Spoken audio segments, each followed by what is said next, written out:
Assalamualaikum warahmatullahi wabarakatuh dan salam sejahtera. Ahli Kumpulan 9 yang akan membentangkan topik pada hari ini ialah Anas Aisyah, Megat, Zarfan, Akif, Adib, Aizrul dan juga Nazrin. Pada hari ini, kumpulan kami akan mempersembahkan sejarah penubuhan parti politik di Semenanjung Malaysia. Parti politik di Malaysia merupakan satu pertubuhan politik yang mempunyai ideologi dan agenda tersendiri di kalangan ahlinya.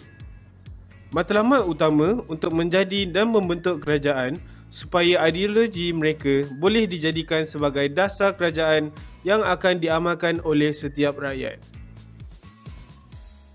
Kita mulakan dengan sistem politik tradisional. Sistem politik tradisional tidak membenarkan persaingan kuasa yang bebas.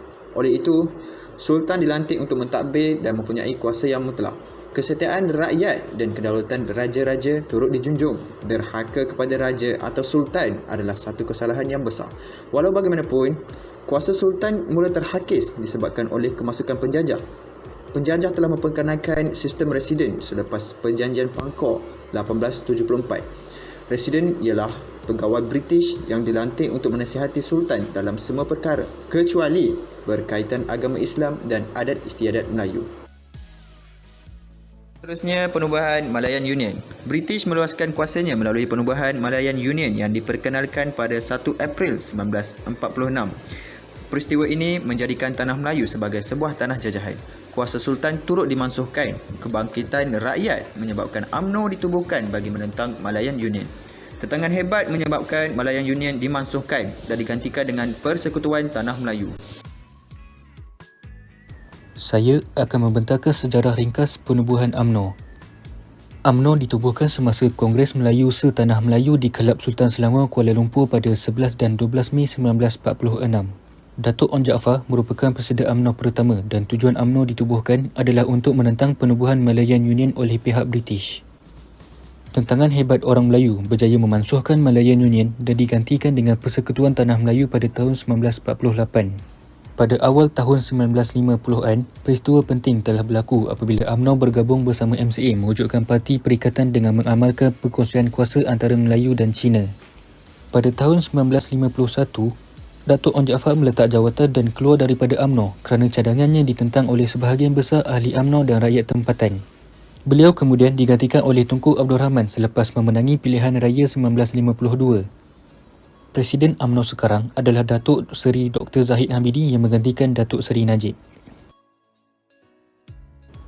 MCA atau Malayan Chinese Association diasaskan oleh Tan Cheng Lock pada Februari 1949. Tan Cheng Lock telah menjadi presiden pertama MCA manakala Yong Shuk Lim sebagai Setiausaha Kehormat dan Koo Teck Ee sebagai Bendahari Kehormat.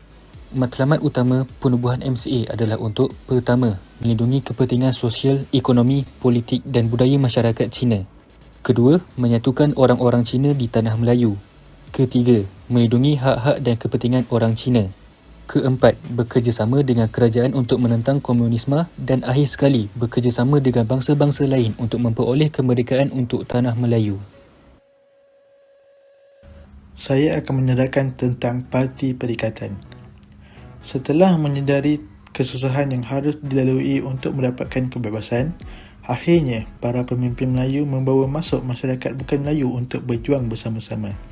Hasilnya, sebuah parti perikatan telah dibentuk hasil gabungan UMNO dan Persatuan Cina Malaysia MCA yang masing-masing ketika itu diterajui oleh Tunku Abdul Rahman dan Tun Tan Cheng Lock. Gabungan ini telah berjaya memenangi 9 daripada 12 kerusi dalam pilihan raya Kuala Lumpur 1952 menentang Independence of Malaya Party IMP yang telah ditubuhkan oleh Datuk Onn Jaafar. Kemenangan ini menarik perhatian Kongres India Se-Malaysia MIC yang pada ketika itu diterajui oleh Tun Sabaden untuk memasuki Parti Perikatan. Gabungan tiga parti ini telah berjaya memenangi 51 daripada 52 kerusi dalam pilihan raya persekutuan pertama pada tahun 1955. Kemenangan ini dapat membuktikan kerjasama antara kaum dan menjadikan usaha untuk mendapatkan kemerdekaan semakin mudah. Seterusnya, saya akan menerangkan tentang proses menuju kemerdekaan negara. Proses ini bermula apabila satu rombongan yang diketuai oleh Tunku Abdul Rahman telah dihantar ke London untuk membuat rundingan bagi mendapatkan kemerdekaan tanah Melayu. Rundingan ini diadakan daripada 18 Januari sehingga 8 Februari 1956 dan diadakan di antara pemimpin Parti Perikatan dan British. Akhirnya, satu keputusan dapat dicapai dan Persekutuan Tanah Melayu dapat mencapai kemerdekaannya pada tanggal 31 Ogos 1957 apabila Queen Elizabeth menyerahkan kuasa pentadbiran Inggeris kepada Tunku Abdul Rahman selaku Perdana Menteri pertama. Pada tahun 1960-an, National Convention Party telah didebuhkan oleh Aziz Ishak yang merupakan mantan Menteri Pertanian Negara. Parti ini dibentuk berteraskan kaum Melayu dan sebagai alternatif kepada UMNO dan PAS, namun parti ini gagal bertahan. Sekarang saya akan menceritakan tentang peristiwa Pilihan Raya 1969. Isi-isi penting yang terkandung daripada peristiwa ini adalah mendapat sokongan yang diperoleh oleh setiap parti, tidak mengira etnik atau kaum. Parti Perikatan hanya menang di kawasan yang mempunyai populasi kaum Melayu kurang daripada 90% dan kalah kepada pembangkang di kawasan majoriti orang Melayu. Parti Gerakan memperoleh undi yang banyak dan mendapat sokongan di Selangor dan Pulau Pinang sahaja. Sekarang, penubuhan Barisan Nasional. Sejarah ringkas daripada parti ini adalah pada mula tahun 1972, Perikatan disertai PAS, Gerakan dan parti-parti dari Sabah dan Sarawak. Pada tahun 1974, Perikatan ditukar nama kepada Barisan Nasional. Tujuan Barisan Nasional ini ditubuhkan adalah kerana gabungan kerajaan campuran, mengukuhkan kerjasama antara etnik, mengajak pembangkang untuk bergabung, memberi tempat kepada semua kaum dan akhir sekali mengurangkan persaingan politik perkauman. Dan pada tahun 1977, PAS keluar dari BN selepas krisis kepimpinan di Kelantan. Dan akhir sekali pada tahun 1987, PBS keluar dari Barisan Nasional dan bergabung kembali pada 1994. Saya, Muhammad Aizrul, akan membentangkan tentang parti-parti utama di Malaysia dan tujuan penubuhan mereka. Yang pertama ialah Malayan Democratic Union. Tujuan parti ini ditubuhkan ialah untuk menentang penubuhan Malayan Union. Yang kedua, United Malays National Organisation (UMNO), menyatukan orang Melayu untuk menentang Malayan Union dan menjaga kepentingan orang Melayu.